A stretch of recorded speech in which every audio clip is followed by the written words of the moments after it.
fierté, il était juste si habitué à se percevoir de cette façon et se référer à lui-même de cette façon. Pouvez-vous imaginer ce que les gens diraient si vous disiez partout « Eh bien, je suis Joyce la chrétienne que Dieu aime ».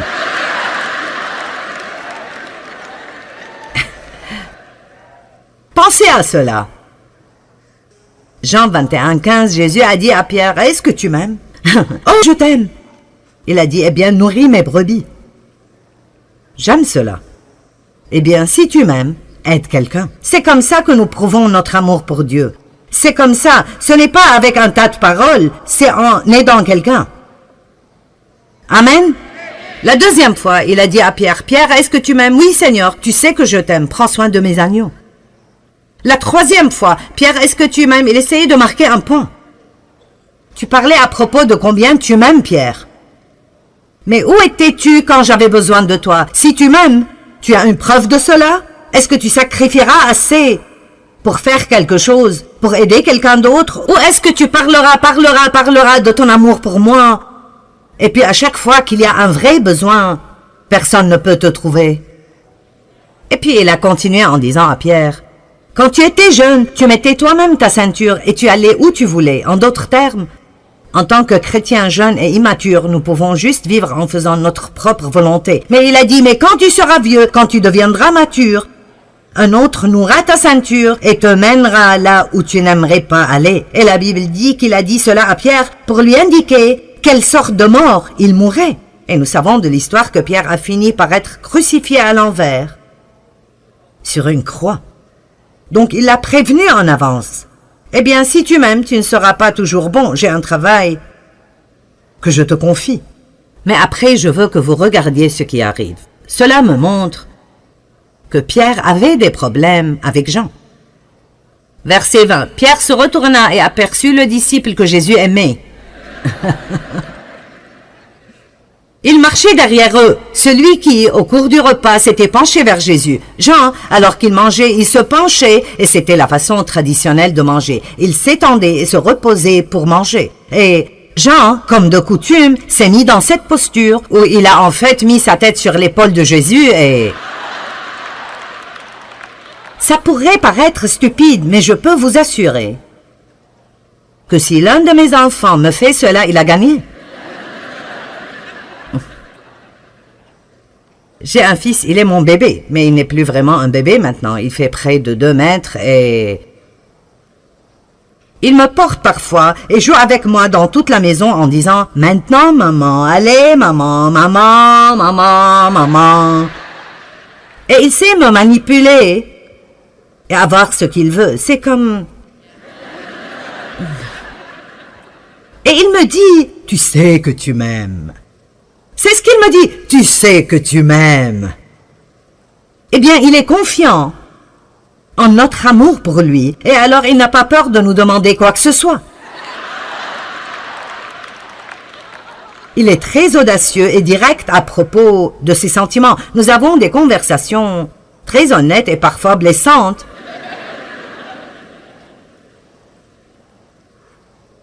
Comme quand il m'a dit que j'étais démodée et que le ministère était démodé et vraiment religieux, et si je voulais arriver aux jeunes, alors je devais changer.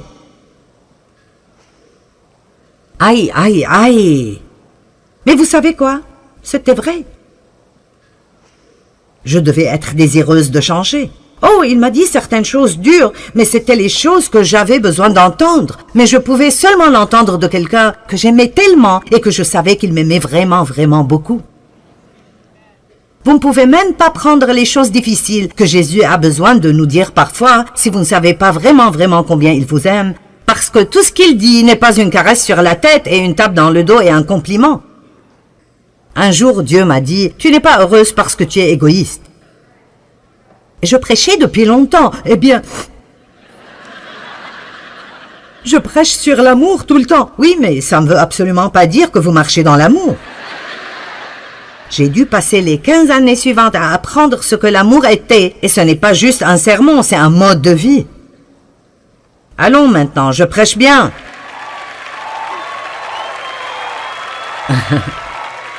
Alors, Pierre s'est tourné. Vous devez comprendre cela. Verset 20. Pierre se retourna et aperçut le disciple que Jésus aimait marchant derrière eux.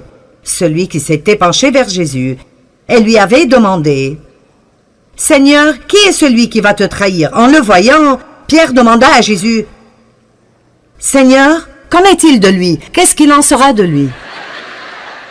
Maintenant, Pierre vient d'entendre qu'il allait mourir une mort violente et qu'il devra souffrir et faire des choses qu'il ne voulait pas faire. Et la première chose qu'il dit est « Qu'est-ce qui adviendra de lui ?» Ceci me dit qu'il y avait un peu de décalage. Allez, si vous allez devoir souffrir et qu'il y a quelqu'un que vous n'aimez pas beaucoup, vous voudrez qu'il souffre aussi. Mais regardez ce que Jésus a dit. Allez, c'était de vraies personnes. Ne spiritualisons pas trop les choses. Et regardez comment Jésus lui a répondu. Ce bon Jésus direct et qui confronte. Jésus lui dit, « Si je veux qu'il reste en vie jusqu'à ce que je revienne, que t'importe? Comment est-ce que ça te concerne? Toi, suis-moi. » Dieu a un plan individuel pour chacune de nos vies, et s'il a choisi que Pierre souffre et soit crucifié à l'envers, et s'il a choisi que Jean vive peut-être 20 ou 25 années après Pierre, il dit, « Pierre, cela ne te concerne pas. Mon plan pour toi est bon pour toi, et mon plan pour lui est bon pour lui. Et nous devons arrêter d'être jaloux de ce que tout le reste du monde a, ou la façon dont Dieu fait les choses avec eux, et apprendre que Dieu a un plan pour nous. » Amen. La Bible dit que la jalousie et l'envie rongent les os. Proverbe 14, 30. Écoutez-moi, je vous le dis, vous entendez la phrase « être rongé par l'envie ». Et c'est une phrase du monde, mais elle est si vraie. Quand vous êtes jaloux de quelqu'un d'autre et vous ne pouvez pas être heureux pour lui quand il est béni, ça vous ronge à l'intérieur. Et parfois quand je vois quelqu'un d'autre, peut-être même quelqu'un dans le ministère qui a un plus grand succès dans une région que moi, je ne dirais pas que je ne ressens pas cela parfois, mais je résiste. Je ne laisserai pas ce poison dans ma vie. Et vous savez comment je lutte? Dieu, je te remercie parce que tu le bénis. Je suis heureuse parce que tu le bénis. Je ne sens pas que je suis heureuse à ce moment-là, mais le diable ne le saura pas. Je te remercie parce que tu le bénis. Et Seigneur, je sais, vous devez parler fort. Répondez au diable. Vous devez dire, je te remercie Seigneur parce que tu as un plan pour moi. Et mon jour viendra. Je n'aurai peut-être pas ce qu'il a, mais tu as quelque chose pour moi. Et quand ça viendra, ce sera tout aussi bien que ce que n'importe qui d'autre a. Arrêtez de rester passivement là et de laisser le diable régner.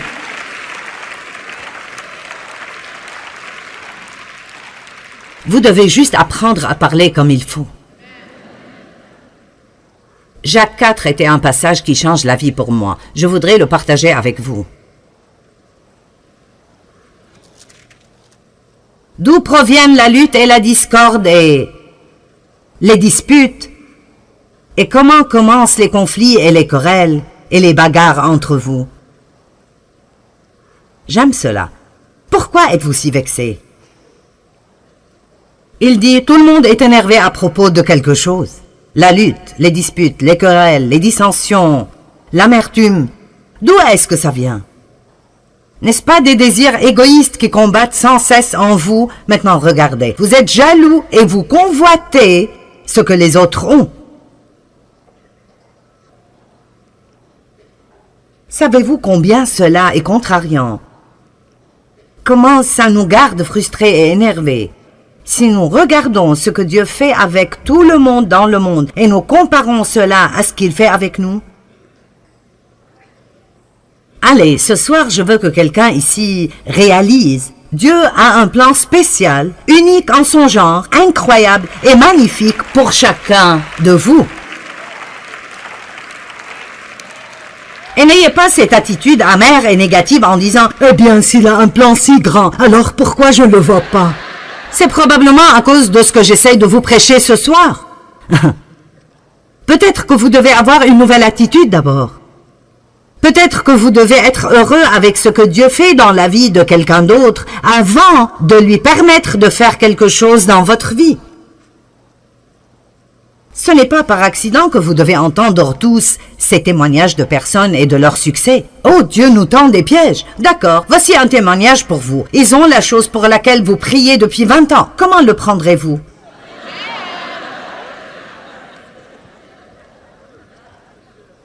Oh, Dieu ne ferait pas cela. Si, il le ferait. Tellement de choses dans la vie sont un test. Et après que nous passons le test, notre récompense viendra. Ne soyez pas jaloux de ce que quelqu'un d'autre a. Cela va jusqu'à dire, toute cette lutte et ces disputes, c'est à cause des choses que vous voulez et que vous n'obtenez pas. Alors vous voyez quelqu'un qui a ce que vous voulez et vous devenez jaloux et envieux, et puis vous pouvez commencer à les haïr, et cela est comme un meurtre dans vos cœurs. De très belles paroles qui ont vraiment changé ma vie. La Bible dit, vous n'avez pas parce que vous ne demandez pas. Et vous savez ce que j'ai appris?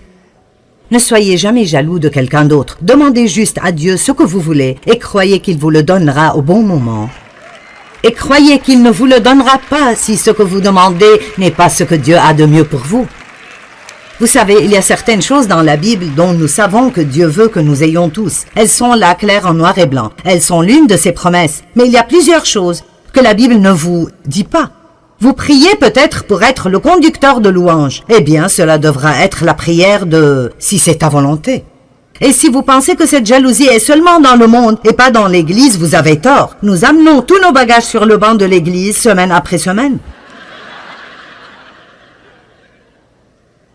Eh bien, j'aurais aimé pouvoir chanter comme toi. En fait, je pense que je chante mieux que toi et que je suis celui qui devrait être là-haut et pas toi. Je me souviens de quand j'enseignais ma petite étude biblique pour 20 personnes et j'avais une si grande vision et j'avais vraiment marre de ce qui est petit. Ne méprisez pas les petits commencements, je voulais quelque chose de grand. De grand, parce que j'avais beaucoup d'insécurité et je ne savais pas qui j'étais en Christ. Et j'essayais toujours de réparer toute la honte et le blâme et la condamnation que j'avais. Et j'avais besoin de quelque chose de grand et visible pour me sentir bien dans ma peau. Et Dieu n'allait pas me le donner avant que des choses là-dedans soient réparées. Parce que si Dieu nous donne un tas de choses dehors et nous n'avons rien là-dedans, alors la première petite tempête qui vient nous démolit. Vous voyez, j'aime ce que je fais. J'en jouis, mais je ne sais pas, peut-être que je ne pourrai pas faire cela toute ma vie. Ça ne me rendra pas moins précieuse. Parce que notre valeur est en qui nous sommes en Christ, pas en ce que nous faisons. Et si nous n'apprenons pas cela, nous allons avoir beaucoup de problèmes. Parce que peu importe combien vous excellez dans ce que vous faites, le moment viendra où quelqu'un viendra et pourra le faire mieux. Peu importe combien un coureur court vite, quelqu'un bat son record. Peu importe combien un nageur est rapide, quelqu'un bat son record. Peu importe combien de disques de musique un chanteur vend, peu importe combien de prix il remporte, quelqu'un vient et bat son record.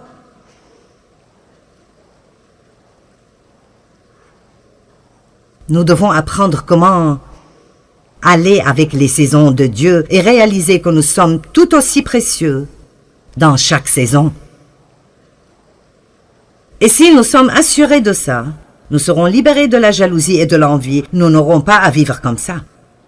Je crois que ça nous libérera du besoin de comparer et d'être en compétition et d'essayer d'être comme tout le reste du monde. Je crois que savoir qui vous êtes en Christ vous libère pour que vous soyez la personne précieuse et géniale que Dieu vous a créée pour être. Et vous pouvez l'être sans devoir vous excuser. Je suis différente et j'aime cela. J'aime cela.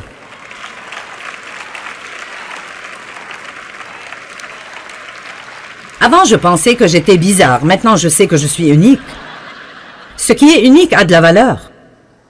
Darlene Check, la magnifique chef de louange à Hillsong, m'a dit l'année passée, elle a dit « N'aimes-tu pas cuisiner quand tu es en vacances chez toi ?» Et j'ai dit « Non. »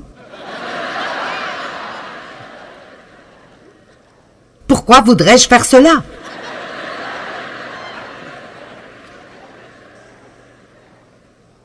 Vous savez, elle aime tout cela, et alors,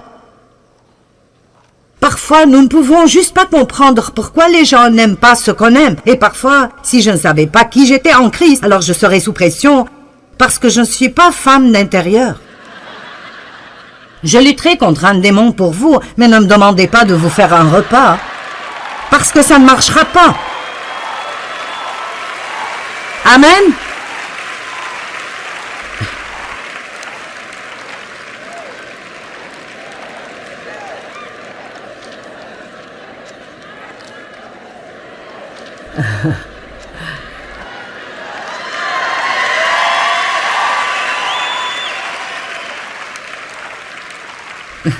La dernière fois que j'ai dit que j'allais cuisiner un repas, mes enfants m'ont dit qu'ils allaient amener l'équipe de télévision pour filmer cela. Alors qu'est-ce que cela vous dit? La Bible parle de tous les différents dons que Dieu donne. Comprenez cela, vous êtes différents. Vous n'êtes pas supposé regarder quelqu'un sur la plateforme et souhaiter pouvoir faire ce qu'ils font. Dieu a mis ce don en eux pour vous, et si vous en êtes jaloux, vous n'en jouirez pas. Dieu ne nous donne pas nos dons pour notre plaisir. Le don que j'ai me fait travailler. Vous pouvez en jouir.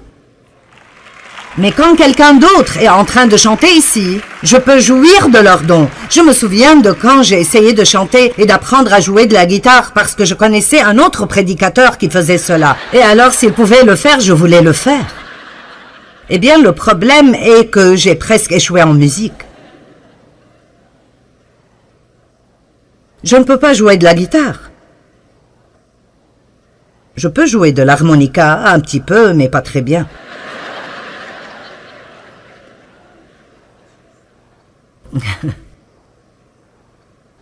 Je me souviens d'avoir lu Éphésiens 4:11 dans les premiers jours de mon cheminement avec Dieu, et il y avait beaucoup de prédications à propos des dons. Et tout le monde disait « Quel est ton don? Quel est ton don ?» Est-ce que quelqu'un se souvient d'être là en ce temps où c'était... Il y avait même des réunions entières pour découvrir quel était votre don spirituel. Et vous savez, je suis sûre que cela a de la valeur, mais je n'ai toujours pas découvert qui je suis. Je vais à des endroits et ils disent « Qu'est-ce que tu aimerais qu'on t'appelle, révérend, évêque, apôtre ?» Et je dis « Appelez-moi Joyce, vous savez. » C'est qui je suis. Mais je me souviens être si peu sûre de moi quand je regarde les 5 dons du ministère listés dans Éphésiens. Apôtre, prophète, évangéliste, pasteur, enseignant. Et je me souviens que quelqu'un me l'a enseigné comme ça. Apôtre, prophète, évangéliste, pasteur, enseignant. Et j'ai pensé, je ne veux pas être un petit doigt. Je vous dis juste la vérité. Je voulais être le pouce, vous savez. Et j'ai pensé que parce qu'il disait que l'enseignant était le petit doigt, ça devait être le plus petit don. Et c'est étonnant combien nous sommes ridicules parfois. Allons à Romains 12 pour 1 minute. Allez, c'est le moment pour vous de vous aimer.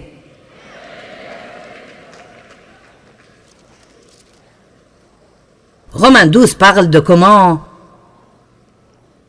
il y a beaucoup de nous, mais nous faisons tous partie d'un même corps. Nous avons des fonctions différentes, mais nous faisons partie du même corps. Et puis il parle de comment certains sont ceci et d'autres sont cela. Mais parlons juste de notre corps physique, qui est l'exemple que Dieu utilise. Mon corps physique a beaucoup de membres différents, mais ils ne sont pas tous pareils et ils n'ont pas la même fonction. Certains membres ont certains privilèges que d'autres membres n'ont pas. Certains membres sont plus visibles que d'autres membres. Et quel désastre ce serait si mon corps physique était jaloux de tous les autres membres. Nous devons travailler ensemble. Quand j'achète une nouvelle paire de chaussures, ils sont un peu difficiles à mettre et vous luttez avec. Et c'est incroyable pour moi parce que ma main vient immédiatement au secours et les aide. Et j'ai une belle bague ici et mon doigt peut le mettre, mais mon œil peut le voir. Mon doigt n'a jamais vu la bague.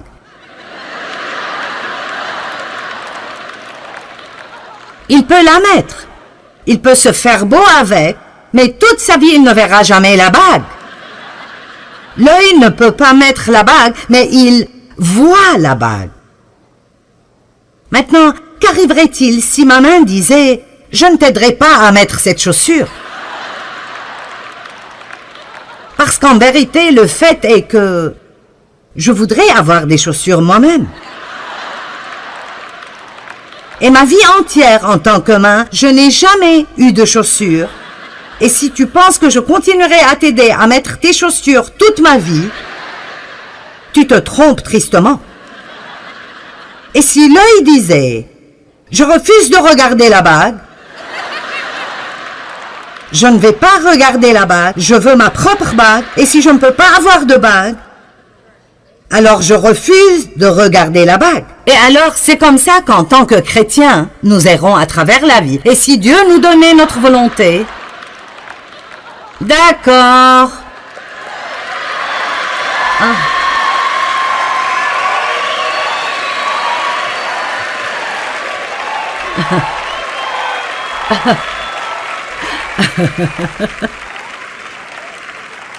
Et vous savez quoi, je pense que la plupart du temps,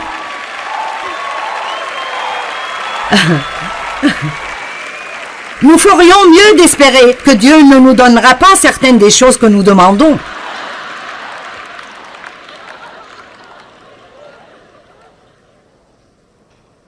C'est à cela que nous ressemblons parfois. Nous mettons nos chaussures sur nos mains et nos bijoux sur nos yeux. Mais gloire à Dieu, nous avons ce que nous voulons. Le problème est que si j'ai mes bijoux sur les yeux, je ne vois pas où je vais alors. Je me cogne à des choses, je blesse les gens. Je crois que l'assurance nous libère de tout cela.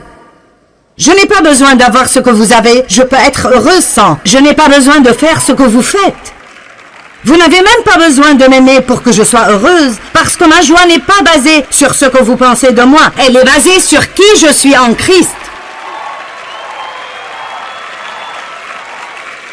Je peux sortir et essayer quelque chose et échouer et toujours être heureuse et assurée parce que mon assurance n'est pas dans le succès, dans tout ce que j'essaye de faire. Je peux manquer Dieu, je peux penser que j'ai entendu de Dieu et en fait manquer Dieu. Et cela ne diminue toujours pas qui je suis en Christ. Je n'ai pas à agir prudemment, je peux vivre audacieusement et agressivement. Et les gens qui font cela finiront par faire de grandes choses pour Dieu. Je peux faire des choses stupides de temps en temps, mais vous ne pouvez pas conduire une voiture parquée. Certains d'entre vous doivent embrayer et la faire bouger. Et même si vous faites un accident ou deux, vous devez bouger.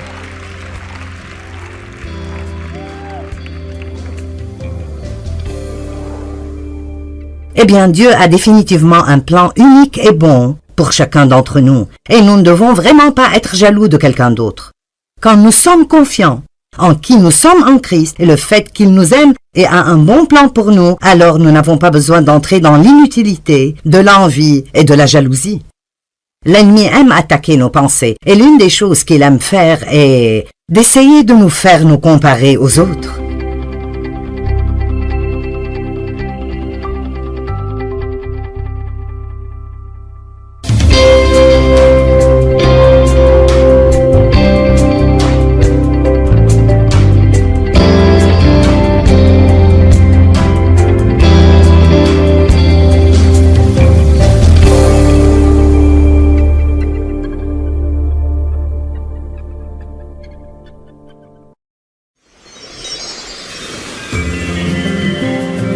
Vous devez tenir ferme dans cette liberté. Il se peut que vous remportiez une victoire, mais si vous ne faites pas attention ou si vous ne maintenez pas cette victoire, 6 mois plus tard ou 1 an plus tard, l'ennemi vous attaquera à nouveau dans ce domaine. Restez avec nous dans Jouissez de votre vie.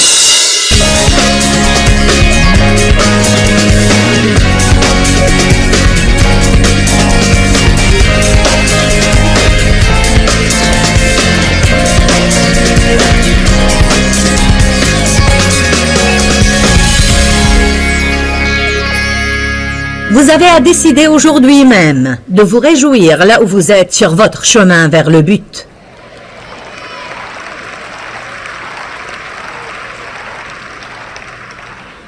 J'ai déjà changé, mais je n'ai pas changé totalement ou complètement. Je vais continuer à changer et cela m'enthousiasme. Je suis sûre que ça va faire un peu mal, mais j'aime les résultats. Très bien, lisons maintenant Néhémie 8. À partir du verset 8. Il lisait dans la loi de Dieu de manière distincte et expliquait avec probité absolue afin que chacun puisse comprendre ce qu'ils avaient lu. Alors, c'est similaire à ce qu'on fait aujourd'hui quand quelqu'un leur lit la parole. Alors Néhémie, le gouverneur, Esdras le prêtre, scribe et les Lévites qui instruisaient le peuple dirent à tous, « Ce jour est consacré à l'Éternel votre Dieu. Ne pleurez pas et ne prenez pas le deuil. » Car tout le peuple pleurait en entendant les paroles de la loi. C'est seulement ce matin que le Seigneur m'a clarifié ceci. Je me demandais toujours, pourquoi ont-ils pleuré quand ils ont entendu la parole? Vous savez pourquoi? Je crois que quand ils ont entendu ce qu'ils étaient censés faire et ont réalisé ce qu'ils n'étaient pas en train de faire, ils ont pris le deuil. Puis Esdras ajouta, « Allez chez vous, mangez des viandes grasses, buvez des liqueurs douces et envoyez des parts à ceux qui n'ont rien de près, car ce jour est consacré à notre Seigneur. Ne vous affligez donc pas, car la joie de l'Éternel est votre force et votre forteresse. » C'est passionnant pour moi, car souvent on entend seulement « La joie de l'Éternel est votre force ». Mais je crois qu'on pourrait apprendre plus que cela si on lisait tout ce qui se passait dans ce temps-là et pourquoi Néhémie leur a dit cela. Ils ont pris le deuil et ils étaient malheureux et déprimés et ils pleuraient, car quand ils ont entendu la parole, ils ont vu ce qu'ils étaient censés faire et ont réalisé où ils en étaient en comparaison avec où ils devraient être, et cela les a déprimés.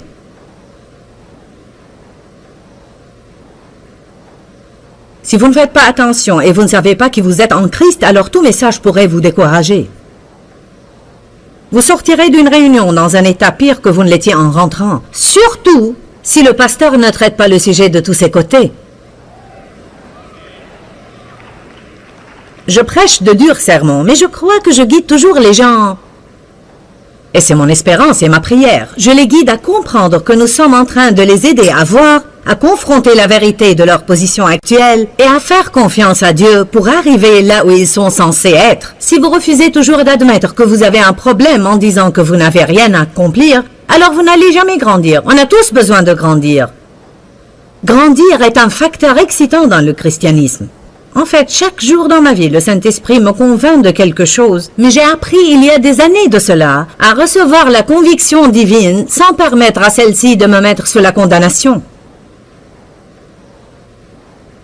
Je crois qu'une des plus grandes tragédies dans le monde entier, c'est quand les personnes qui ont l'Esprit de Dieu vivant dans leur fort intérieur, et le fruit de l'Esprit, dont l'un est la joie, qui vit et demeure en eux, et qui tout le temps se sentent coupables et se sentent condamnés, et se sentent tout le temps jugés et mal dans leur peau. La grande majorité des gens n'aiment pas leur personne, et c'est vraiment une tragédie. La Bible nous dit de nous examiner nous-mêmes. Mais elle nous dit aussi de ne pas nous juger. Quelle est la différence? Nous devons regarder cela de près. Il paraît qu'il y a beaucoup de gens qui vivent dans un extrême ou dans l'autre. Il y a des personnes qui n'ont aucun remords envers quoi que ce soit. Et quoi qu'ils fassent, ils ne sentent jamais qu'ils sont fautifs ou qu'ils ont commis une erreur. Ils vivent comme s'ils avaient la tête dans les nuages. Ils blessent les sentiments des autres, les traitent brutalement et ne s'intéressent qu'à eux-mêmes. Et puis il y a des personnes qui vivent à l'autre extrémité et qui sont en réalité des personnes trop sensibles et à chaque fois qu'ils font un mauvais pas, ils se sentent coupables et condamnés. Amen.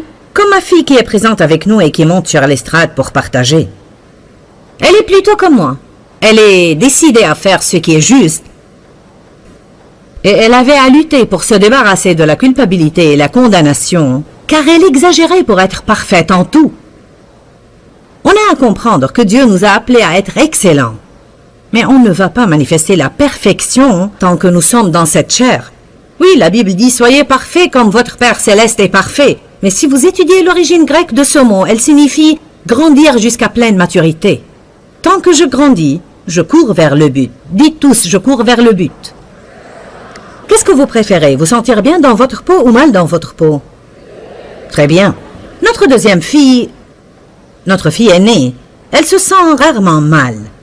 Et je lui ai dit ce matin que l'enseignement d'aujourd'hui ne t'est pas adressé, car je vais parler de comment se débarrasser de la culpabilité. Elle a dit, ce n'est pas mon problème. Bon.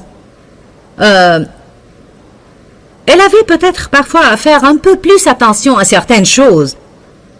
Mais elle a une personnalité flegmatique et décontractée comme son père. Devosi n'a probablement jamais expérimenté le sentiment de culpabilité dans sa vie. Et moi, je me sens toujours mal envers quelque chose.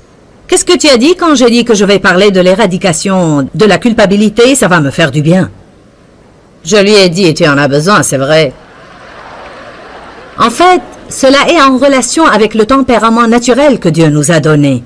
Pour certaines personnes, par exemple, il est plus facile pour elles d'oublier les choses que pour d'autres personnes. Pour notre fille aînée, un des domaines dans lequel elle a vraiment expérimenté la culpabilité est celui d'être une bonne maman. J'étais en train de penser à cela et j'ai pensé, vous savez pourquoi elle s'est sentie coupable dans ce domaine? Parce que c'est peut-être le domaine le plus important pour elle. Depuis qu'elle avait l'âge de 8, 9, 10 ans, tout ce qu'elle a voulu c'était se marier et avoir des enfants. Il est évident que l'appel de Dieu sur sa vie c'est avoir des enfants. Et elle est occupée à accomplir cet appel. Et maintenant, elle va déménager pour s'installer dans une maison. J'allais dire à côté de la mienne, mais elle est plutôt derrière la mienne. Et en moins d'une minute, tous mes petits-enfants seront à la porte de ma maison.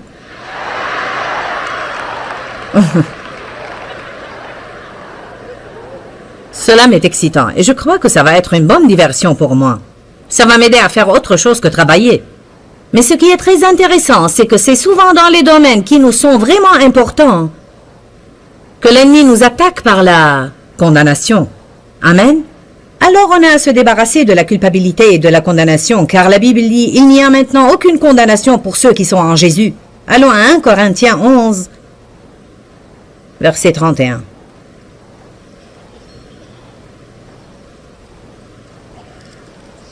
Peut-être certains d'entre vous ne prennent même pas le temps de s'examiner eux-mêmes alors qu'ils doivent le faire, alors que d'autres se jugent eux-mêmes alors qu'ils ne doivent pas le faire. Il faut qu'on soit équilibré. Il faut qu'on puisse contempler nos vies et dire « Bon, moi je parle beaucoup sur des sujets dont je ne dois pas parler. C'est ainsi que je m'examine et je dis « J'ai besoin de ton aide, Seigneur. Je ne veux pas rester comme ça. Ça ne doit pas être, mais ça ne veut pas dire que je dois me sentir condamné. Je n'ai pas à me juger moi-même, car quand je me juge moi-même, je dois être soit innocente, soit coupable. Et si je suis coupable, je dois alors être punie. Je crois que beaucoup de personnes, faites attention, car je vais dire des choses profondes aujourd'hui. On va passer de la surface aux profondeurs. Je crois que beaucoup de personnes, quand elles se jugent elles-mêmes coupables, elles se punissent elles-mêmes en fait, en renonçant à leur joie. En d'autres termes, je n'ai pas le droit de jouir de ma vie. Je n'ai pas le droit de demander à Dieu de me bénir, car je n'étais pas bon. Et à moins que je devienne bon et je paie pour mes erreurs, je n'ai pas le droit de jouir de ma vie. Qu'en pensez-vous? Vous comprenez cela? Bon. Je veux que vous avaliez cela. Par exemple, j'ai toujours à faire face à ce problème parfois, car là où vous avez une grande forteresse, vous devez tenir ferme dans cette liberté. Il se peut que vous remportiez une victoire, mais si vous ne faites pas attention ou si vous ne maintenez pas cette victoire, 6 mois plus tard ou 1 an plus tard, l'ennemi vous attaquera à nouveau dans ce domaine. Galates chapitre 5, verset 1 dit, « Le Christ nous a libérés, demeurez donc fermes dans cette liberté, et ne vous remettez pas de nouveau sous le joug de l'esclavage auquel vous étiez asservis. » Il se peut que vous vous sentiez totalement libre, et puis, tout d'un coup, l'ennemi vous fait une nouvelle petite visite et vous pensez, « Quoi? J'ai cru que j'en avais déjà fini avec cela. » Ce que vous devez vraiment faire dans un temps pareil, c'est réaliser que Dieu vous dit, « Vous avez besoin de réglage. Vous avez besoin d'un petit réglage. Un de vos cylindres ne marche pas, et une bougie s'est détériorée. » Parfois, quand vous venez à de telles réunions, c'est comme si vous preniez votre voiture pour un réglage. Je vois quelques-uns de nos employés qui ont pris des vacances pour assister à cette réunion de la vie dans la parole. Ils sont probablement là pour un réajustement par le Saint-Esprit. Amen. On On a tous besoin de cela de temps à autre. Le Seigneur veut qu'on s'examine nous-mêmes, mais il ne veut pas qu'on se sente coupable et condamné.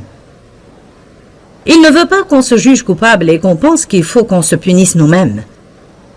Je me rappelle qu'il y a des années, si je n'achevais pas mon travail, tout mon travail, si ma maison n'était pas propre et tout n'était pas en ordre, je ne pouvais pas m'étendre et me reposer et jouir de ma vie, ou regarder un film, ou faire quoi que ce soit avec mes enfants, car je sentais que j'étais supposé travailler. L'autre extrême du déséquilibre, c'est être paresseux et ne jamais accomplir le travail. Et là, ce serait bien pour vous d'être agacé quand vous vous étendez sur le canapé et que vous sentez « lève-toi et fais quelque chose ». J'étais en fait adonné au travail. Travail, travail, travail, travail, travail. Je voulais que personne ne se repose. Je disais à Dave « Tond la pelouse, accroche ce tableau. Pourquoi tu t'assois là? Fais quelque chose. Ramassez vos jouets les enfants, nettoyez cette place, allez jouer. » Et dès qu'ils sortaient les jouets, je leur disais « Rangez-les ». Mouvement continu. J'essuyais la poussière chaque jour, je faisais reluire tous les miroirs et je passais l'aspirateur dans toutes les chambres. Mes enfants rentraient de l'école le soir et chaque jour, je leur donnais un polissoir pour polir le parquet. Chaque soir. Est-ce que je dis la vérité, Sandy? Chaque soir. Viens ici et dis-leur comment j'étais. Allez! Allez!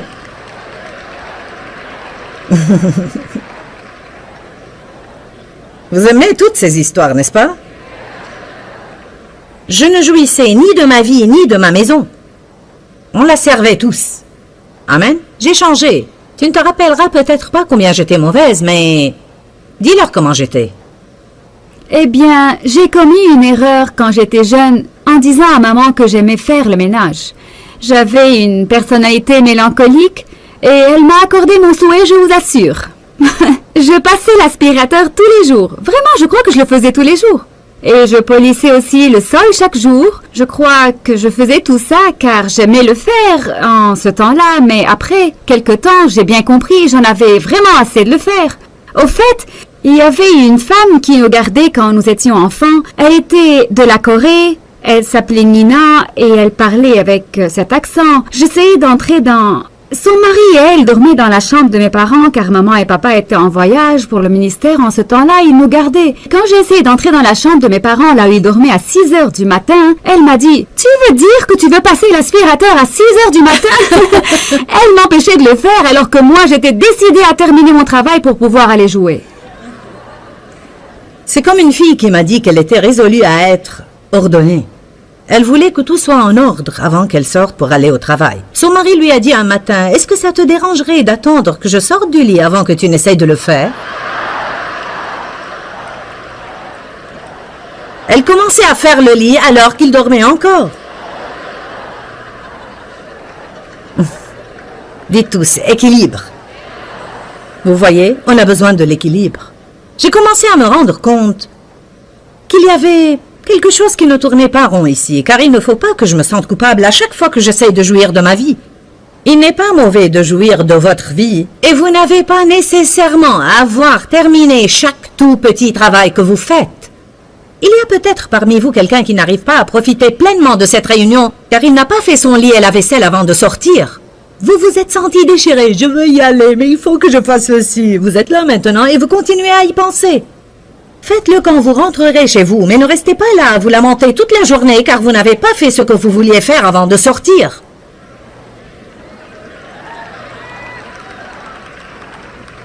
On adore le travail parfois, n'est-ce pas? 1 Corinthiens 11, 31. Si nous nous examinions nous-mêmes et nous discernions nos défauts et reconnaissions qui nous sommes, nous ne tomberions pas sous le jugement divin.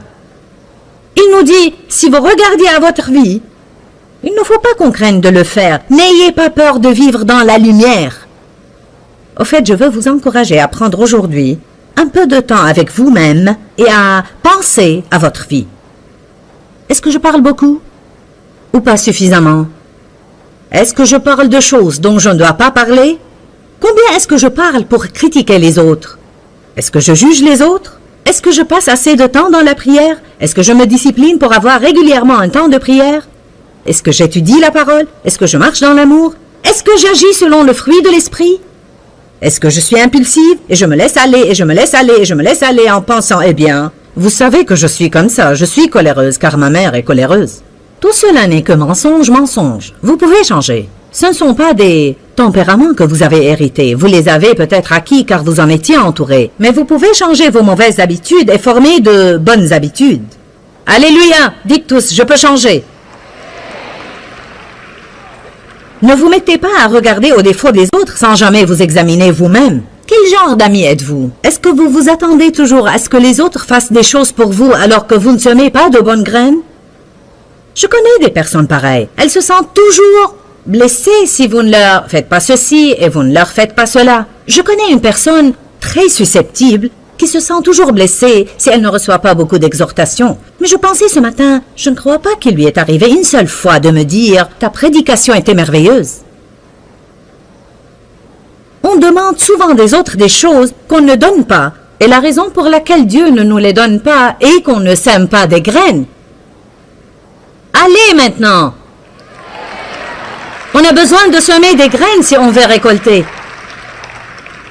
J'ai besoin d'encouragement. Combien encourages-tu les autres? Mon patron ne m'encourage jamais. C'était quand la dernière fois que tu l'as encouragé? Oui, c'est vrai. Vous pensez que les personnes dans la direction n'ont pas besoin d'encouragement?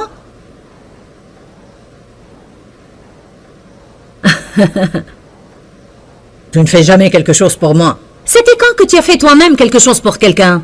On a besoin de nous examiner nous-mêmes. Mais si vous ne savez pas que vous êtes en Christ, vous ne pourrez pas faire cela sans vous sentir condamné. C'est pourquoi il est très important de comprendre 2 Corinthiens 5, 21. Celui qui n'a pas connu le péché, il a fait devenir péché pour nous, afin que nous devenions en lui justice de Dieu. Jésus est juste, et c'est moi le pécheur. Il a porté mes péchés et m'a donné sa justice. Il me l'a donnée gratuitement et elle est à moi. Je l'ai et je vais dire de moi-même ce que la Bible dit de moi. Et je m'en fous combien de diables vont en être enragés. Je suis la justice de Dieu en Christ. Je vais vous dire quelque chose. Cette salle ici est probablement pleine de personnes qui n'ont jamais dit cela d'eux-mêmes à haute voix. Et même si vous essayez de le faire maintenant, vous allez sentir « Ce n'est pas juste que je dise cela de moi ». Ce qui est absolument faux. La prière est essentiellement comme notre carte bancaire. Vous avez un énorme héritage préparé pour vous. Tout ce qu'il y a de meilleur que vous pouvez imaginer, acquis par le sang de Jésus, est déjà en banque pour vous. Mais la seule façon de faire un retrait, c'est en demandant. Vous ne possédez pas parce que vous ne demandez pas. Certains ne demandent pas car ils ne pensent pas en être dignes. Certains ne demandent pas car ils ne se rendent pas compte à quel point Dieu est grand. Certains ne demandent pas parce qu'ils ne pensent pas qu'ils le méritent. Vous avez commis des erreurs ou vous avez fait de mauvaises choses.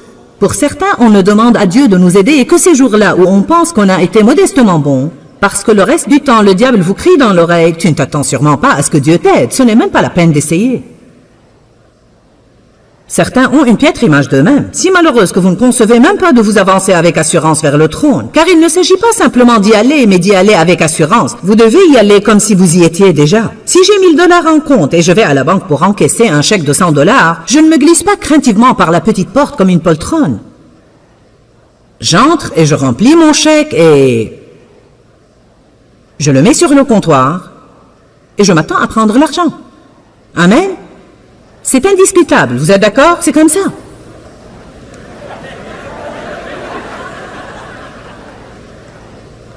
Amen? Je crois que la grande majorité des chrétiens n'exercent pas les droits et privilèges qui leur ont été donnés et ils ne comprennent pas vraiment la puissance qui est dans la prière. Beaucoup d'entre vous doivent vraiment monter beaucoup plus haut dans votre vie de prière. Que tout le monde dise « Je suis prêt à arrêter le plan de Satan pour ma vie ». Si l'on pouvait envisager la prière juste comme ça, mettre à l'arrêt,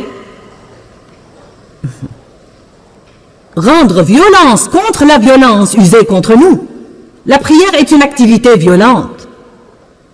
Ce n'est pas un petit « Seigneur, si tu pouvais juste faire cette petite chose pour moi. »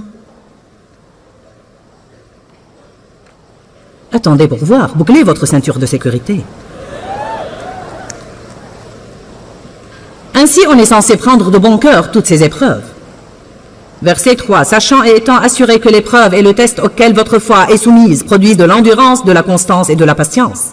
Moi, j'ai découvert par expérience qu'avant d'arriver à l'endurance, à la constance et à la patience, les épreuves provoquaient bien d'autres comportements que je ne savais pas étaient là-dedans. Vous ne saurez jamais à quel point vos fruits sont juteux jusqu'à ce que quelqu'un les serre. Et j'ai trouvé que certains des miens étaient plutôt secs. Quand je passais par une épreuve, si d'après ce verset j'étais supposé avoir plus de patience, moi je piquais des crises. Que l'endurance et la patience soient parfaitement opérantes et accomplissent pleinement leur œuvre, afin que vous soyez parfaits et accomplis, exempts de tout défaut, et ne manquant de rien, sans faillir en rien. Pour mieux comprendre cela, laissez-moi vous dire quelque chose.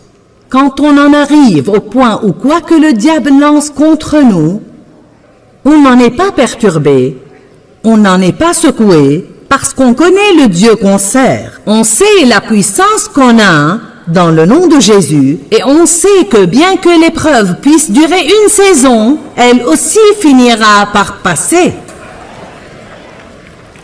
Ah, si l'on pouvait juste rester constant, quel effet pensez-vous que ça va avoir, sinon de faire au diable une dépression nerveuse? Je veux dire, il vous lance son meilleur coup pour essayer de vous rendre malheureux et de voler votre paix, et vous restez simplement le même.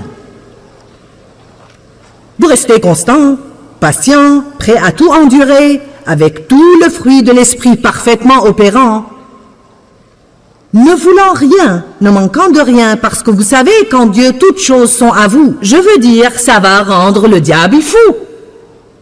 Bon, une chose que vous devez faire quand vous passez par une épreuve, c'est de prier pour la force. C'est une chose que les chrétiens ne font jamais. Au lieu de prier tout le temps que la stupide épreuve se détourne de vous, vous devez prier pour l'endurance. Paul n'a pas prié pour l'Église qu'elle n'ait jamais d'épreuve. Il a prié qu'elle ait une pleine endurance, qu'elle continue à manifester le fruit de l'esprit et qu'elle soit constante à travers tout ce que Satan lance contre elle. Nous prions mal. Écoute, démon, avant que tu ne viennes.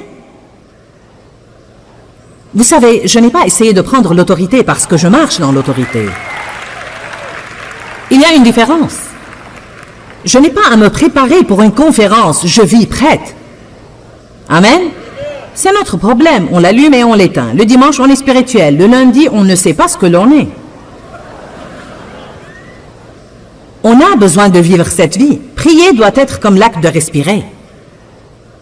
Si quelqu'un vous demande combien de temps vous priez chaque jour, vous ne devrez pas savoir le leur dire. Ce n'est pas quelque chose que vous calculez pour pouvoir dire « Eh bien, je prie 1 heure ou 30 minutes chaque jour. » Je ne sais pas, je prie simplement quand je dois prier. Oui, mais tu vas où quand tu pries? J'ai différents endroits où je vais pour prier. Je prie dans l'épicerie du coin, par exemple. Je prie en voiture. Je prie quand je fais mes courses. Je prie quand je vois un accident de voiture. J'ai prié en venant ici. Je prierai en rentrant chez moi. Je prie tout simplement. Prier doit être comme l'acte de respirer. Ce n'est pas un projet conforme et pour lequel on doit être dans une posture particulière et on prépare nos chronomètres pour l'accomplir 20 minutes par jour.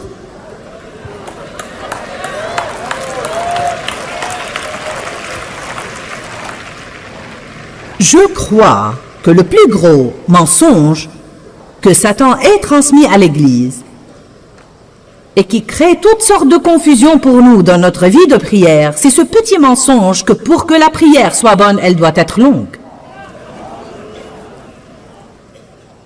Si vous ne sortez d'ici avec rien d'autre, saisissez donc ça. La prière n'a pas besoin d'être longue. En fait, je crois personnellement que parfois, quand on essaie vraiment de la prolonger, elle perd toute sa sincérité. Parce qu'alors on devient verbeux et on essaye de paraître éloquent, et on prolonge le temps de ses prières, et la moitié du temps, on ne sait même pas de quoi on parle. Je vous encourage à commencer à aller vers Dieu et à présenter vos besoins aussi simplement que possible, avec aussi peu de mots que possible, mais avec une grande sincérité de cœur. La Bible dit que la prière sincère et fervente du juste agit avec beaucoup de force et rend disponible une énorme puissance dans son efficacité. Elle ne dit pas la longue prière d'un homme juste. La prière sincère et fervente du juste. Et un homme juste n'est pas quelqu'un qui ne fait jamais rien de mal. C'est quelqu'un qui est droit aux yeux de Dieu par le sang de Jésus. Agit comment? Non pas avec peu, mais beaucoup de force et rend disponible une énorme puissance. Quand je préparais pour cette conférence, je me suis passionnée et enthousiasmée pour la prière plus que je ne l'avais été pendant longtemps. Je veux dire, je prie tout le temps parce que je l'ai appris. Mais je me vois combattre Satan tout le temps à propos de cette affaire des longues prières. Il semble que si vous priez 15 minutes, vous sentez que vous auriez dû en prier 30. Si vous en priez 30, ça aurait dû être 1 heure. Si vous priez ici, il fallait être là-bas. Vous savez, qui de vous a remarqué qu'avec le diable, assez n'est jamais assez? Quand est-ce que suffisamment suffira? Jamais. Tout le monde est tourmenté par ce mensonge. Je veux dire, je peux vous voir tous. N'est-ce pas votre expérience? Vous venez de finir de prier, mais vous sentez que vous n'en avez pas fait assez. Vous ne l'avez pas exprimé comme il fallait, vous n'y êtes pas parvenu. J'aurais dû faire ceci ou cela. Tant de personnes pensent, je dois prier à ce propos. On se le dit même les uns aux autres. Vous savez, on doit prier à ce sujet. Quand on prie, prions aussi sur ce point. Et pourquoi pas tout de suite? Pourquoi ce n'est jamais en ce moment même? Je veux dire, la Bible dit, priez sans cesse, à tout moment et à chaque occasion, selon l'Esprit, toutes sortes de prières. Il me semble que je dois pouvoir prier n'importe où je suis. Que pensez-vous qu'il se produirait si on commençait à faire juste ce que je vous dis ici ce soir, et chaque fois que vous voyez un besoin, que vous voyez une nécessité, que vous en sentez le besoin, vous priez une petite prière comme des enfants, simple et pleine de foi. Une chose que j'essaye de m'entraîner à faire quand je prie, c'est de faire attention à chaque mot que je dis. Car vous savez ce qu'on fait souvent, je pense qu'on prie envers Dieu au lieu de prier Dieu. Je pense que souvent, particulièrement quand on prie en compagnie d'autres personnes, on prie plus dans le but de paraître spirituel et d'impressionner tous ceux qui écoutent que dans le but de parler vraiment à Dieu, le Père, le Créateur de l'univers, et de lui faire connaître nos besoins. Amen. Amen. Amen. La prière fait l'impossible. La prière fait l'impossible. Pourquoi? Parce qu'elle libère la puissance et la sagesse de Dieu dans une situation particulière. C'est étonnant la durée de temps qu'on peut avoir un problème et ne pas prier à son sujet. On grogne sur ce point, on peste à ce propos, on souhaite que Dieu fasse quelque chose le concernant, on se demande pourquoi Dieu n'y fait rien, on essaye d'expliquer les choses, mais on ne prie pas. Et ensuite on sort cette affirmation stupide, la déclaration la plus stupide qu'on puisse faire, et c'est « Eh bien, Éternel, j'ai essayé tout ce que je sais faire et rien ne marche. » Et rien ne marche. Je suppose qu'il ne me reste plus qu'à prier. Est-ce que je dis la vérité? Est-ce qu'on entend les gens le dire aussi? Eh bien, il ne nous reste plus qu'à prier. On fait comme si la prière était de tout dernier recours. Vous savez, on va tenter notre chance avec la prière, rien d'autre ne marche. Vous savez ce que ça me dit? On ne croit pas au pouvoir de la prière. On ne croit vraiment pas au pouvoir de la prière. On fait confiance à notre propre pouvoir plus qu'au pouvoir de la prière. Et certains d'entre vous portent des fardeaux que vous n'avez pas à porter, car si vous croyez au pouvoir de la prière, vous prierez à leur sujet et vous les laisserez tranquilles. Vous ne vous en soucierez plus, vous n'aurez plus à tout comprendre et à chercher conseil à ce sujet. Vous ne devrez plus vous en faire à ce sujet. Vous le donnerez à Dieu, sachant que Dieu est assez grand pour en prendre bon soin. Ce n'est pas par la puissance ni par la force, mais par mon esprit, dit le Seigneur.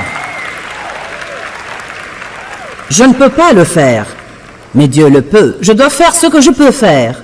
Et si je fais ce que je peux faire, et je marche dans la foi, alors Dieu a promis qu'il fera ce que je ne peux pas faire. Vous savez, on oublie. Qui se retrouve parfois en train de batailler contre l'attente et que je libère ses attentes dans la prière. Et donc, le matin quand il fait beau, je prie d'habitude pendant que je marche.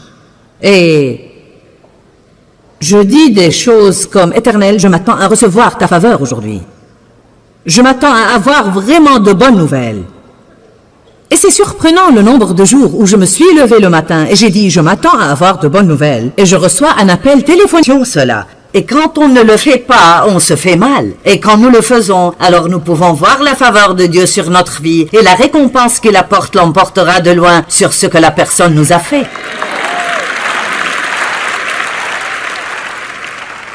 Et je peux presque entendre certains penser, mais tu ne sais pas ce qu'ils m'ont fait. Mais tu ne sais pas ce qu'ils m'ont fait. Je ne sais pas, mais je sais ce que mon père m'a fait. Et que j'ai passé de nombreuses années à le haïr, et cela m'a rendu amer et difficile à vivre. Et ce que vous avez à l'intérieur sortira vers d'autres personnes. Allez, j'ai dit, ce que vous avez dedans, vous le sortirez vers d'autres personnes. Et parfois, vous ne remarquez même pas l'amertume, le ressentiment et les attitudes qui sortent de vous. Je ne les remarquais pas. Et vraiment, je pensais que j'avais pardonné à mon père jusqu'à ce que Dieu me demande de l'aider. Et je refusais l'idée en pensant que ça venait du diable. Je pensais que c'était impossible que joignent d'eux jusqu'à leur mort. Et avait-il quelque chose en moi qui voulait faire ça? Pas une fibre de mon être ne voulait